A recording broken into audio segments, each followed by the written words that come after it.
Jackie Lo Blanco din Italia ang sanhi ng pagpanaw ng asawang si Ricky Davao.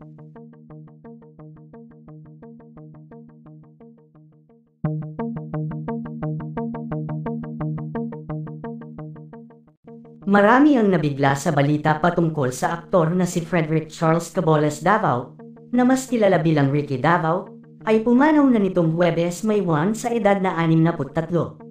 Noong 2024, iniulat na siya ay na-diagnose na may nakamamatay na sakit na hindi ibinunyag sa publiko.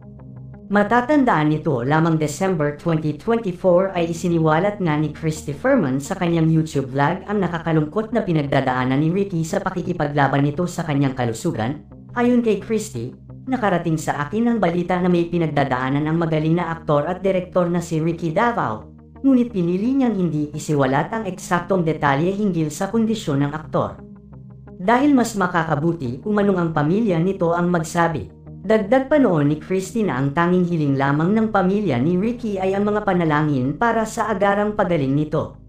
Dati nang ikinasal si Davao sa aktres na si Jackie Lo Blanco, kung saan nagkaroon siya ng 3 anak sina Kenneth, Arabella, at Ricky May. Siya rin ang nakababatang kapatid ni Bing Davao at anak ng veteranong aktor na si Charlie Davao.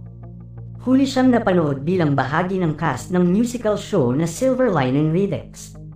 Si Ricky Davao ay isang iginagalang sa larangan ng Philippine entertainment na kilala sa kanyang malawak na trabaho sa pelikula, telebisyon, at teatro. Siya ay anak ng batikang aktor na si Charlie Davao at nakababatang kapatid ni Bing Davao. Dati siyang ikinasal sa aktres na si Jackie Lo Blanco kung saan nagkaroon siya ng 3 anak.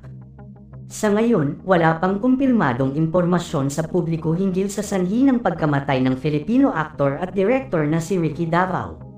Sa mga ulat na lumabas ngayon, siya ay namatay noong May 1, 2025 sa edad na 63.